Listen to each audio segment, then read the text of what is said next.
Hello guys, good morning. Welcome to my YouTube channel. Ito guys, may ituturo ako kung paano tayo magpatakbo ng sasakyan sa mga baguhan lang po, yung mga nag-aaral pa lang, beginners.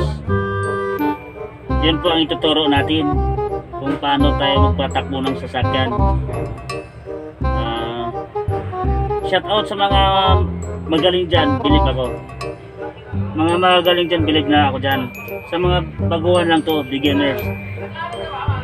Unang-una ang gawin natin,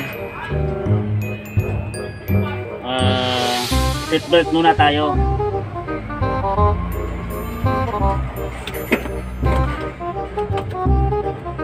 Ganyan, seatbelt muna. Tapos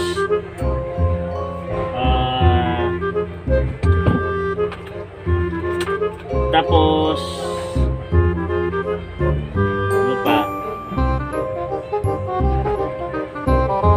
Ayan guys. Ayan, tapos ayusin natin kung ang upo natin na komportable kayo sa upo. Pwede natin i-adjust yan. Ito, sa ilalim, ito yung urong-urong, pwede ilapit, pwede ilayo. Ayan. Tapos sa upuan naman, pwede ilapit, pwede rin higa. Ganyan, kung saan ang gusto, kung saan kayo pwede komportable. Ayan, pagkatapos nun, yan, ganyan. Pero bago ka bumiyahe, check mo muna yung truck mo. Check mo muna. Number 1 talaga, check. Tingnan yung radiator kung may tubig, langis. Yan, bago nyo pandarin yung sasakyan. Hindi kasi, pag pinandar nyo na bago yung sukatin, hindi nyo na masusukat yan kasi yung crudo, tataas na yun, ang langis. Tataas na siya, kalat na, hindi masukat pag umandar na. Sabog na yung ano. And guys, pagkatapos nyo guys, ganito gawin nyo. Ito, titingnan nyo muna kasi yung iba kasi manual to eh. Ang truck, pares lang to mga truck, elf o saka kotse. Ang kakaiba lang sa truck, iba minsan mayroong mga 6ta. Ito hanggang 5 lang to. Tingnan nyo dito sa cambio, may manual yan, may nakasulat. Sundan nyo na lang. Ito hanggang 5 lang to eh. Ayan, kung saan yung uno, doon mo sa ipapasok. Ganyan. Sundan mo lang yung ano, yung nakalagay dito, sundan mo lang sa itulak. Kung saan siya nakalagay, doon mo sa itulak. Ganyan.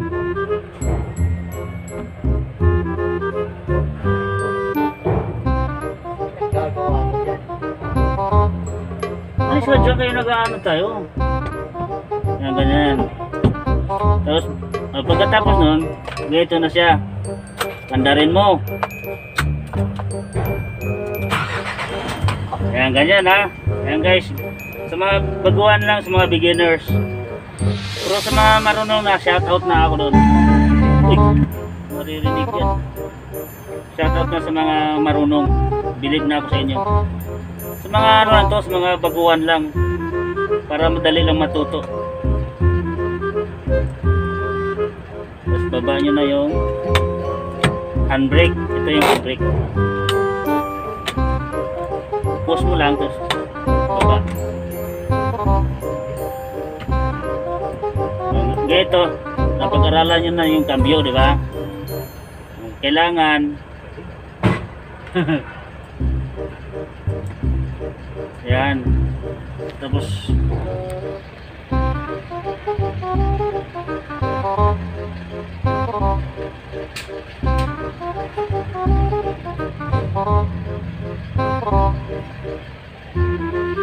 yan.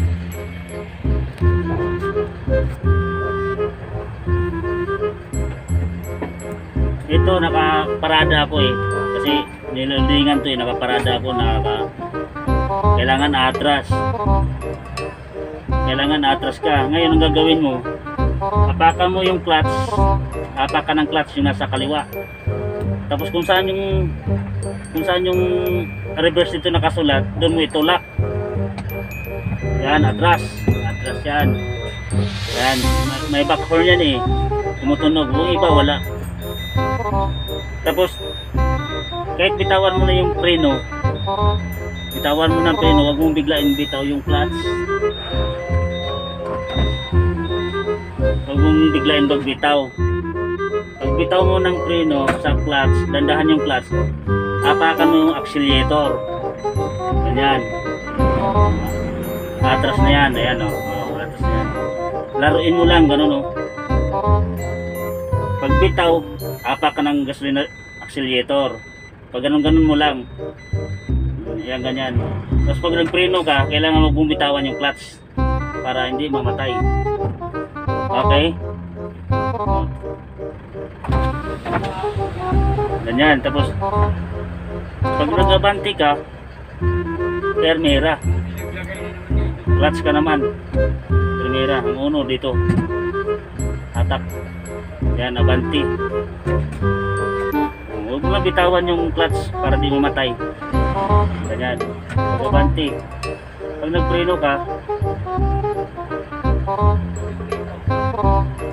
nagpreno ka, basta huwag mo lang apak. Basta huwag mo lang bitawan yung preno para di siya mamatay. Kung gusto mong bitawan,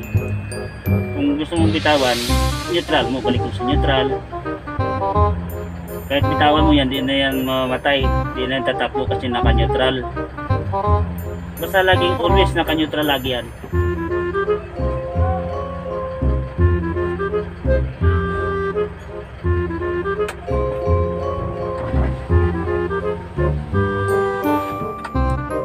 Okay na yan guys, ganun lang.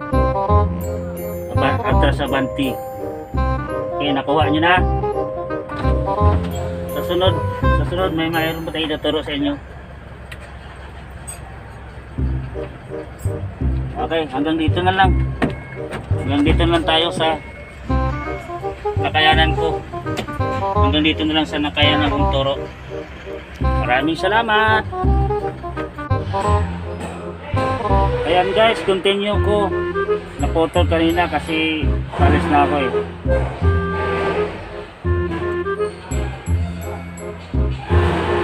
Ganyan lang yan guys, ganyan lang. Pag bumabante ka, permera. Ganyan, permera. Apak ka ng clutch. Basta matakbo ka na nun.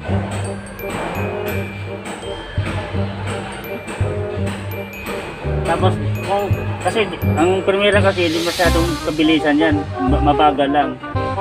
Kahit makabuelo ka na ng konti, segunda ka. Pero matakbo ka na nun, naka-clutch ka na, bitaw ka ng clutch nun. Pag nag-segunda ka, tumatakbo ka na, segunda ka, apaka-clutch, tapos tulak mo man yung segunda para pabilis ka ng pabilis. Ayan guys.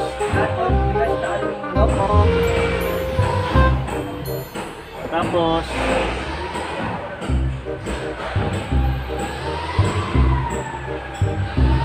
guys, mabilis ka na. Basta pag bumibilis ka na, kasi umuugong yan eh.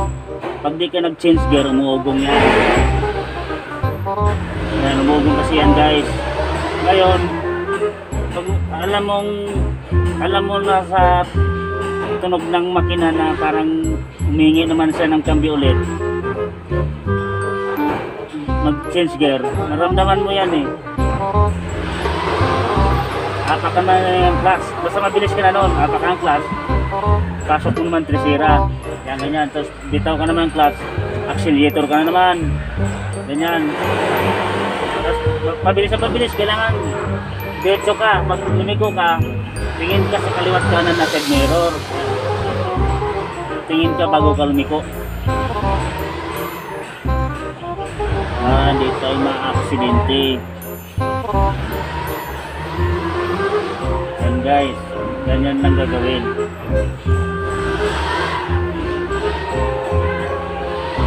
Yan, nasa tresira ka na. mabilis ka na. Ganito yan pag ganon, clutch ka naman, clutch, kwarta. Yan, tapos bitaw clutch, accelerator ka naman. Para tuloy yung bilis niya, lalong bumibilis. Ganyan yun. Pag nag-change gear ka, change gear ka ng pataas para lalo kang bumibilis. Hindi ka na pwedeng mag-cambio ng galing ka sa Primera pupunta ka sa kwarta, di pwede. Kasi ang takbo nun, gano'n yun. Ibig sabihin, hindi siya match, hindi siya tugma sa ano niya. Kailangan, pag nag-Primera ka, segunda ka. Para dandahan siyang pabilis ng pabilis. Ngayon guys, nasa quinta ka na. Nakakinta ka na. Halimbawa, nakakinta ka na. Ngayon, sa tingin mo may matraffic naman siya. Mabilis ka na, kinta matraffic sa unahan. Matraffic. Ngayon, mag-reduce ka na ngayon, dandahan. Mag-reduce ka, dandahan ka na ng apak. Pag apak mo, pag medyo bumamagal na siya, balik ka ngayon, mag-clutch ka, bumalik ka ngayon sa kwarta. Yan, nakakinta ka na galing, kwarta ka na. Pag biglaan naman ng preno, nakakinta ka,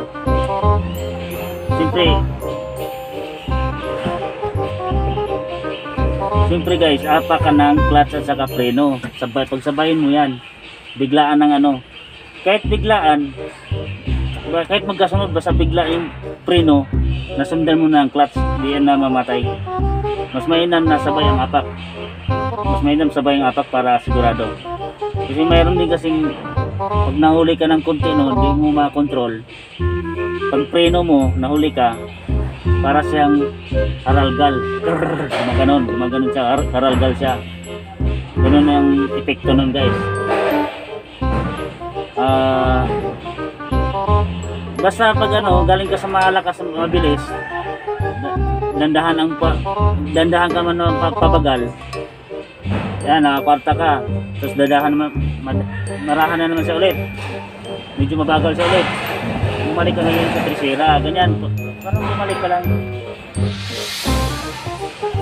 Basta sa tingin mo na bumabagal ka, change gear ka, pabalik, patras ka.